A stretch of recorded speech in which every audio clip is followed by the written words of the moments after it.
മടിയുണ്ടെങ്കിൽ അഭ്യസിച്ച വിദ്യ നശിച്ചു പോകുന്നു. അന്യന്റെ കയ്യിലെത്തപ്പെട്ട സ്ത്രീക്കും ഇത് തന്നെ ഫലം.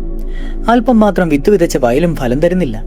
നായക നഷ്ടം വന്ന സൈന്യത്തിന്റെ സ്ഥിതിയും വ്യത്യസ്തമല്ല. ഏതൊരു വിദ്യയും അഭ്യസിച്ചാൽ മാത്രം പോരാ, നിരന്തരമായി സാധനയും ചെയ്യണം. ഇല്ലെങ്കിൽ എണ്ണയിടാത്ത യന്ത്രം പോലെ വിദ്യ തുരുമ്പിച്ചു പോകും. നിരന്തരമായ അഭ്യാസങ്ങൾ കൂടിയാണ് ഒരു നല്ല കലാകാരനോ കലാകാരിയോ ഉണ്ടാകുന്നത്.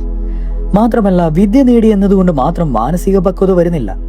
വിദ്യാഭ്യാസം തപസ്സാണെന്നും ഉപനിഷത്തുകളിൽ പറയുന്നുണ്ട്. ദീർഘകാലത്തെ തപലമായ ലക്ഷ്യസ്ഥാനം പ്രാപിക്കുന്നു. പക്ഷെ എല്ലാത്തിനും വിഘാതമായി നിൽക്കുന്നത് മടിയാണ്. ആലസ്യം പിടിച്ചവന്റെ മനസ്സ് ചെകുത്താൻ വാസ്തലമാക്കുമെന്ന് പറയാറില്ലേ? ശരീരത്തിന്റെയും മനസ്സിന്റെയും ഏറ്റവും വലിയ ശത്രു മടിയാണ്. ഈ ഒരു ആശയം പകർന്നു തരുവാൻ ചാണക്യൻ സാമാന്യമായ മറ്റു 3 ഉദാഹരണങ്ങൾ കൂടി പറഞ്ഞെന്ന് മാത്രം. സ്ത്രീകൾ അന്യന്റെ, ഇവിടെ ദുർജനങ്ങളുടെ എന്നർത്ഥം. കൈകളിൽ എത്തിപ്പെട്ടാൽ നശിച്ചു പോകുന്നു. ഇതിനൊന്നും വലിയ വ്യാഖ്യാനം ആവശ്യമില്ല. വയലുകളിൽ വിത്ത് നല്ലതുപോലെ വിതയ്ക്കാം, കാരണം പക്ഷികൾ തിന്നും.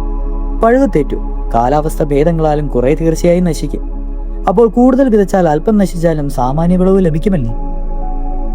സൈന്യനായകനെ നഷ്ടപ്പെട്ടാൽ സൈന്യം ഛിന്ന ഭിന്നമാകും.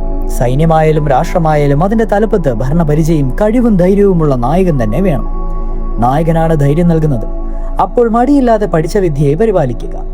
അഭ്യസ്ത വിദ്യൻ എന്ന വാക്കിന് വിദ്യ അഭ്യസിക്കുന്നവൻ എന്നാണ് അർത്ഥം, അല്ലാതെ പഠിച്ചു തീർത്തവൻ എന്നല്ല. അതായത് ആലസ്യ പഹതാ വിദ്യ പരഹാസ്തഗത സ്ത്രീയ ആബൽ ബീജം ഹതം ക്ഷേത്രം ഹതം സൈന്യം അനായകം.